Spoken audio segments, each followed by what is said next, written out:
예로부터 민간에 전해 내려오는 이 교훈이나 이 풍자 등에 이 포함한 짧은 문구가 있는데 이 짧은 문구를 속담 혹은 격언이라고 그렇게 얘기를 합니다.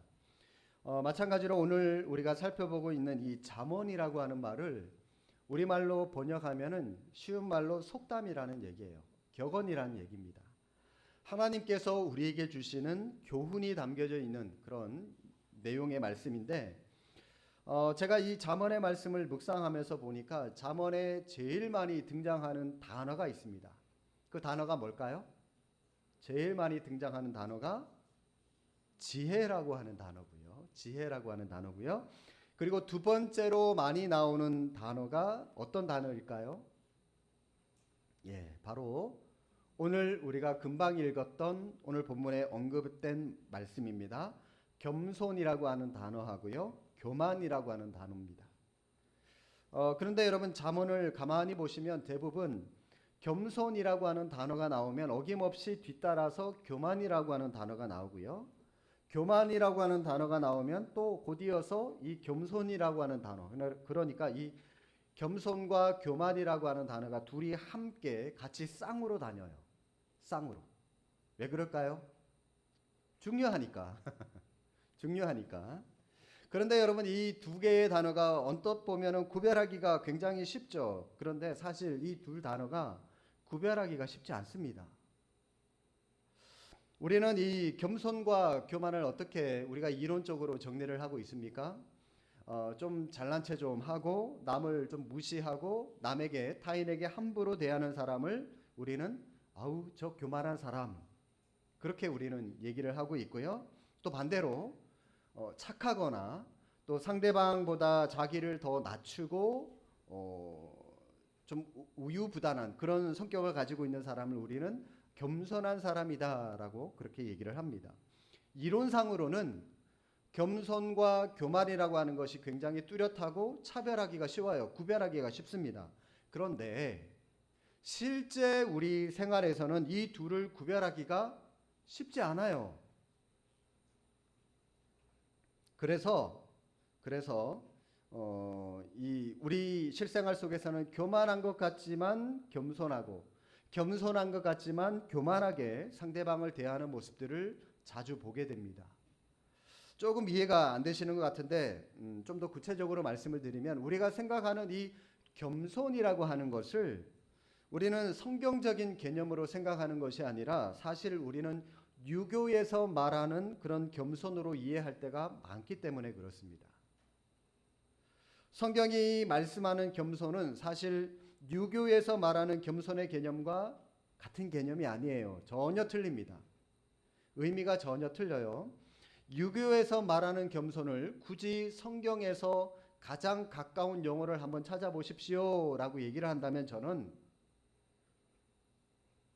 위선이라고 하는 이 외식이라고 하는 단어를 저는 오히려 선택하고 싶어요. 가끔 교인들 집에 신방을 가거나 이 잔치집에 초대를 받아서 가게 됩니다. 그러면은 정말로 상다리가 휘어질 정도로 엄청나게 야 이거 언제 먹냐 싶을 정도로 엄청나게 푸짐한 음식을 준비를 해 놓습니다. 어마어마하게 음식을 차려 놓고요. 그 주인이 저한테 이렇게 얘기해요. 목사님 차린 건 없지만 많이 드십시오. 여러분 이게 진실입니까? 거짓입니까? 거짓이죠. 본인도 분명히 음식을 과하게 차렸다는 거 분명히 알고 계실 겁니다. 그런데 말로는 차린 게 없어요 라고 얘기를 하죠. 왜 그럴까요? 그렇게 말해야 자기가 겸손한 사람인 것처럼 생각되기 때문입니다. 겸손 같아 보이지만 그러나 성경은 속마음과 다른 표현으로 말을 한 거잖아요. 이 진실과 다르게 말한 것이기 때문에 그것을 겸손이 아니라 외식이다라고 얘기를 하는 겁니다. 이전 교회에 제가 사역할 때 성도님들 중에 이 펜트하우스 여러분 들어는 보셨죠? 펜트하우스.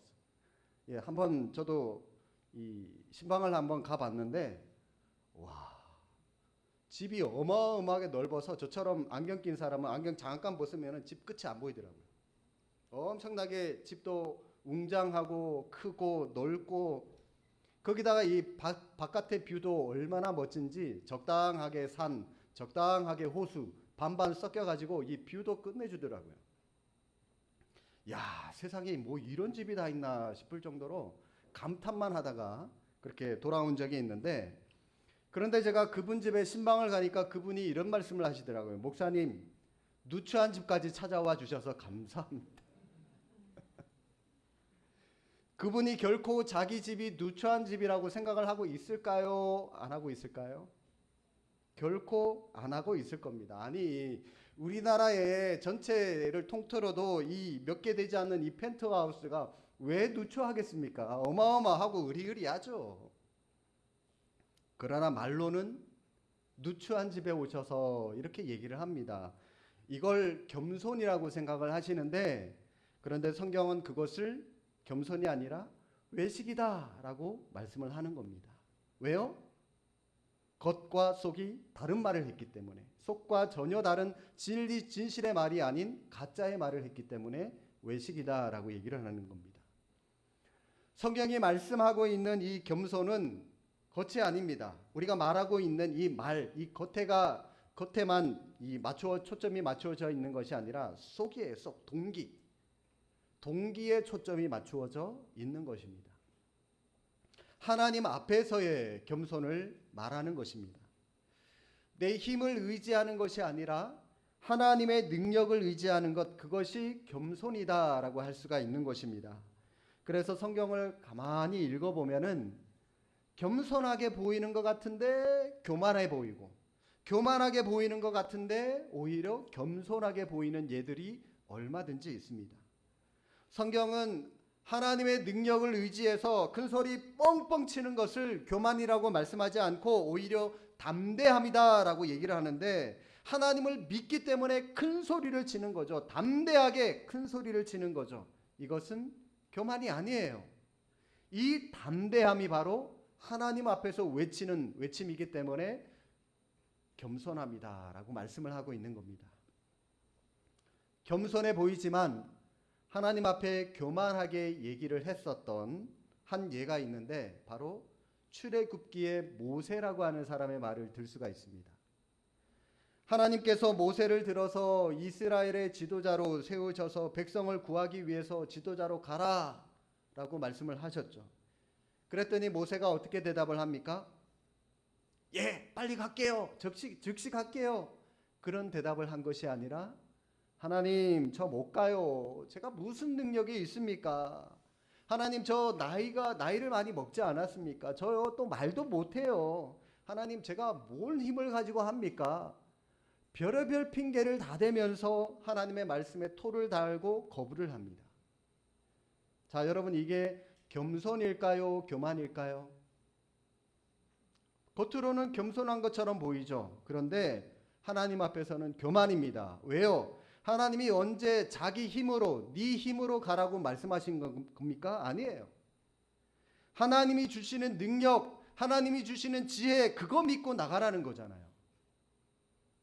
그런데 우리 가운데 이 모세처럼 하나님이 뭐 좀 하라고, 뭐 좀 명령을 하고, 뭐 어떤 사명을 좀 드리면, 하나님, 나는 못합니다, 부족합니다, 안 됩니다, 이처럼 모세처럼 말하는 교만한 사람들이 우리 안에 혹 있을지 모르겠습니다.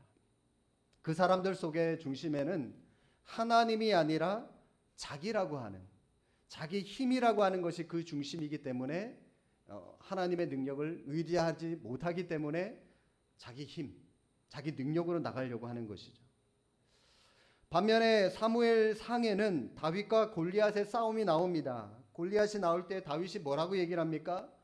너는 칼과 창과 단창으로 내게 나아오지만 나는 만군의 여호와의 이름으로 내게 나아가노라. 그러면서 골리앗을 향하여 물맷돌을 빙빙 돌리면서 힘차게 나아가지 않았습니까? 여러분, 이거는 겸손일까요? 교만일까요? 겸손일까요? 교만일까요? 당연히 겸손이죠. 우리 인간의 관점으로 보면 에이, 저 조그만한 게 뭔 힘이 있다고 저렇게 나가냐 그러면서 굉장히 교만한 것처럼 보이지만, 하나님의 관점에서는 교만이 아니라 겸손입니다. 왜요? 자기 힘이 아니라 하나님의 능력, 하나님의 힘을 믿고 의지하고 나아가기 때문에 겸손이다라고 하는 것입니다. 출발점이 다르죠? 하나님으로부터 출발하면은 겸손입니다. 그런데 하나님이 아니라 내 힘, 내 능력, 내 주목, 내 교양 이런 것들을 믿고 의지하면, 나로부터 출발하면 그것은 교만이다라고 할 수가 있는 것입니다. 그래서 우리가 이 땅을 살아가면서 제일 중요한 것은 내 삶의 목적이 정작 주님을 향해 있느냐, 주님께 초점이 맞추어져 있느냐, 주님으로부터 출발한 것이냐, 이것을 먼저 여러분 파악하고 그 말씀대로 살아가는 모습이 우리에게 중요하다라고 하는 것입니다. 그러면 겸손한 사람들이 하나님께 해야 할 일이 있습니다. 그 일이 무엇일까요? 내가 겸손한지 겸손하지 않은지, 내가 교만하지 않은지 보여주는 가장 정확한 기준이 있습니다. 그 기준이 뭔지 아십니까? 바로 기도입니다. 기도예요. 겸손한 사람은 하나님 앞에 기도하는 사람입니다. 우리는 보통 그러죠. 바빠서 기도 못합니다. 시간이 없어서 기도 못합니다. 라고 얘기를 하는데, 그런데 아닙니다. 바빠서 기도 못하는 게 아니라, 시간이 없어서 기도 못하는 게 아니라 교만하니까 기도 안 하는 거예요. 교만하니까. 기도 안 해도 내 힘으로 적당히 일을 해도 잘 먹고 잘 살거든요. 기도 안 하고 그냥 내 힘으로 일해도요, 그냥 회사에서 승진하더라고요. 기도 안 하고 자기 힘으로 노력하니까 그래도 어느 정도 승승장구해요. 남들이 인정해줘요. 그러니까 기도 안 하는 거죠. 그래서 기도 안 하는 사람은 다 교만한 사람들이다라고 할 수가 있고요. 교만한 사람들에게서 볼 수 있는 가장 대표적인 모습, 바로 기도하지 않는 모습을 볼 수가 있다는 겁니다. 그러나 하나님께 자신의 연약함을 날마다 고백하면서 하나님의 도우심을 간구하며 기도하는 겸손한 사람들은 기도를 안 할래야 안 할 수가 없습니다. 왜요? 하나님의 능력, 하나님의 힘, 하나님의 지혜가 아니고는 내가 살 수 없는 존재라고 하는 것을 너무나도 잘 알고 있기 때문입니다. 그래서 겸손한 사람은 다 기도하는 사람이고, 기도하는 사람은 다 겸손한 사람이다라고 할 수가 있는 것입니다.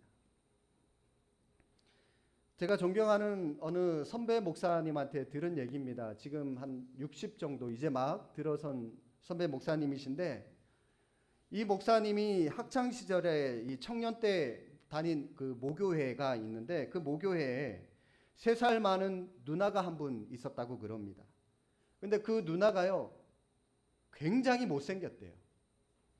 목사님 평생에 지금까지 살아오면서 그렇게 못생긴 사람을 아직까지 단 한 번도 본 적이 없을 정도로 굉장히 못생겼다고 아주 강조를 해서 말씀을 하시더라고요. 어느 정도로 못생겼냐면, 죄송합니다, 이렇게 표현을 해서, 롤러 아시죠? 그 테니스장 미는 그 롤러 가지고 이마부터 누르다가 이 코 중간까지 누르다가 그 정도로 그 정도로 못생긴 분이래요. 어느 정도 못생겼는지 사진을 좀 보여드리면 여러분들이 은혜를 받으실 수 있겠지만, 이 초상권 때문에 차마 그러지는 못하겠고요. 이 목사님이 어느 정도로 못생겼냐, 그것을 예를 든 예가 뭐냐면, 친구들끼리 내기를 할 정도였습니다. 어느 내기를 했냐면, 고등학교 때 목사님이 친구들하고 그 누나를 두고 그 누나의 얼굴을 몇 분이나 쳐다볼 수 있느냐, 3분, 5분, 10분 그런 시간을 놓고 자기들끼리 막 내기를 했대요. 내가 5분 이상 쳐다보면 너 나한테 1,000원이야. 내가 10분 쳐다볼게. 2,000원씩 내야 돼. 막 그러면서 자기들끼리 내기를 할 정도로 아주 하나님 외에는 책임질 수 없을 정도의 외모를 가진 누나가 한 분 있었다고 그럽니다. 그런데요, 이 누나가 굉장히 믿음이 좋았대요. 동네에서 아주 소문이 났답니다. 새벽 기도, 철야 기도, 교사, 찬양대, 교회 구석구석에 안 하는 일이 없을 정도로 굉장히 열심히 신앙생활하면서 열심히 봉사하는 그런 누나였대요. 그분이 그런데 30이 넘고 35이 될 때까지 시집을 가지 못하는 것에 대해서 아무도 이의를 제기하지 않을 만큼, 이상하게 여기지 않을 만큼 그냥 자연적인 순리다, 다들 그냥 그렇게 생각을 하고 있었답니다. 그런데 여러분, 질문 하나 드려볼게요. 대부분 교회 안에 남자 형제들이 똑똑한 사람들이 많습니까? 여자 자매들이 똑똑한 사람들이 많습니까? 예, 차마 우리 여성 동지 여러분 자기들 입으로 말씀을 못 하시겠죠? 예, 사실 저도 교회를 여러 군데를 섬겨봤는데 자매들이, 여자 성도님들이 교회 안에 똑똑한 분들이 훨씬 많아요. 이 목사님이 출석했던 그 모교회 교회도 그런 상황이었습니다. 자매들은 똑똑해요. 신앙생활도 열심히 합니다. 예뻐요. 그런데 남자들은 어린 반푼이 같이 생긴 남자들이 그런 사람들밖에 없는 거예요. 그러니까 이 목사님이 다니는 교회에 어떤 현상이 일어났냐면, 예쁜 자매들, 신앙 좋은 자매들이 많은 반면에 이 남자 청년들이 별로 없으니까 다들 이 결혼을 못하고 참 이 배우자를 만나지 못하는 그런 애로사항이 그 목사님 교회 가운데도 있었다고 그럽니다. 그런데 그 근처에 지방에서 올라온 한 180 이상 되고요, 아주 연예인급으로 굉장히 잘생긴 남자 청년 한 명이 어떤 대학 그 일 때문에 자기 교회로 와서 그 등록을 했다고 그러는데, 아무튼 그런 멋진 사람이 그 목사님 교회로 왔다고 그럽니다. 교회 안에 별 볼 일 없는 형제들만 있다가 그런 멋진 형제 한 명이 딱 등장하니까 교회 안에 굉장히 큰 파란이 일어났습니다. 맨날 자매들 바지만 입고 다니다가 그 형제가 나타나니까 그때부터 막 치마 입고 다니고 자기들끼리, 그리고 그 형제가 온 대로 자기들끼리 막 떠들고 있다가도 형제가 떡 나타나면은 큐티하는 분위기로, 막 성경 통독하는 분위기로 교회가 바뀔 정도로 굉장히 큰 변화가 그 남자 형제 때문에 교회 안에 곳곳에서 일어났다고 그럽니다. 하여튼 교회 분위기가 이렇게 완전히 바뀌었는데, 그런데요, 그 교회에 기적이 일어났다고 그래요. 어떤 기적이냐면, 그 형제가 180 넘고 외모가 아주 연예인급으로 준수하게 잘생긴 그 형제가 그 못생긴 누나한테 프로포즈를 했대요. 프로포즈를. 그 소리를 듣고 막 온 동네가 막 발칵 뒤집어졌다 막 그러면서, 막 많은 사람들이 말세라 그러면서 새벽기도 이런 늙어요, 막 기도 생활 열심히 하자 그러면서 목사님한테 가서 요한계시록 강의해 달라고 그러고, 아무튼 막 교회 안에 여러 파장이 막 일어났다고 그럽니다. 그런데요, 더 큰 기적이 일어났는데, 어떤 기적인지 아십니까?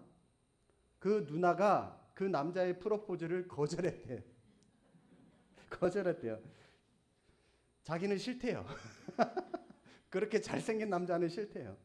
아무튼 그 소식을 전하는 목사님 친구들이 막 입에 거품 물고 막 쓰러질 정도로 그 교회 안에 아주 큰 파장이 일어났었는데, 동네에 많은 사람들이 이 불가사의한 일을 두고요, 이 커플이 앞으로 어떻게 할까 관심을 두고 이렇게 쳐다보고 지켜보고 있었습니다.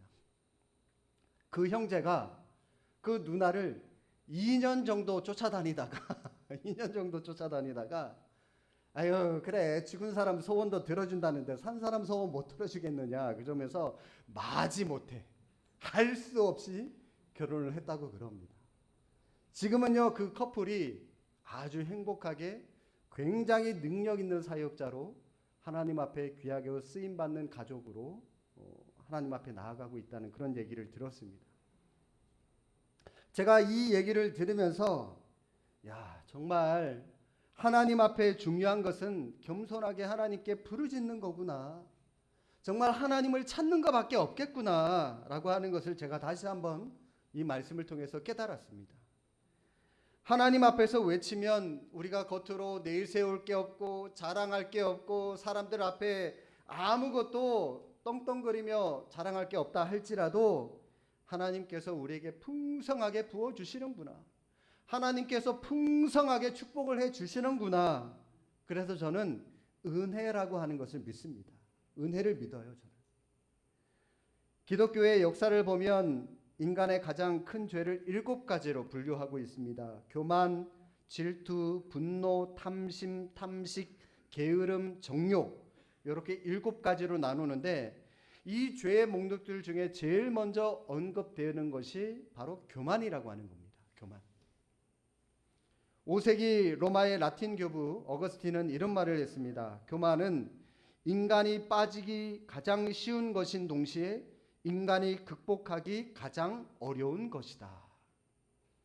러시아의 작가 톨스토이 또한 이러한 말을 했습니다. 겸손한 사람보다 힘이 강한 사람은 없다. 겸손한 사람은 자기 자신을 떠나서 신과 함께하는 사람이기 때문에 가장 강한 사람이다 라고 얘기를 했습니다. 하나님은 겸손한 사람과 함께 하십니다.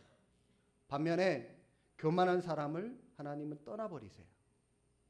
교만한 순간부터 하나님의 축복의 손길이 그 사람에게서 서서히 떠나기 때문에 그 사람이 사회적으로 굉장히 높은 직위, 많은 재물, 많은 것들을 가지고 있다 할지라도 하나님이 없기 때문에 그 사람은 아무것도 가진 것이 없는 사람입니다. 반대로 여러분, 우리가 세상 앞에 자랑할 것이 없고 내세울 게 없다 할지라도 우리 안에 하나님이 계신다면, 우리의 힘의 근원 되시는 하나님이 우리 안에 힘과 능력이 되어 주시기 때문에 우리는 많은 것을 가진 사람이다라고 자랑할 수가 있는 것이죠. 사랑하는 성도 여러분, 하나님의 은혜를 믿는 사람들은 겸손하게 하나님 앞에 기도하는 사람이다라고 말씀을 드렸습니다. 우리가 다 같이 겸손하게 하나님 앞에 다시 한번 부르짖기를 원합니다. 그래서 하나님의 은혜의 역사를 체험하며 주님의 몸된 교회를 함께 이 기도로, 믿음으로 세워가는 존귀한 주의 제자들, 저와 여러분 모두가 될 수 있기를 주님의 이름으로 축복합니다. 기도하겠습니다.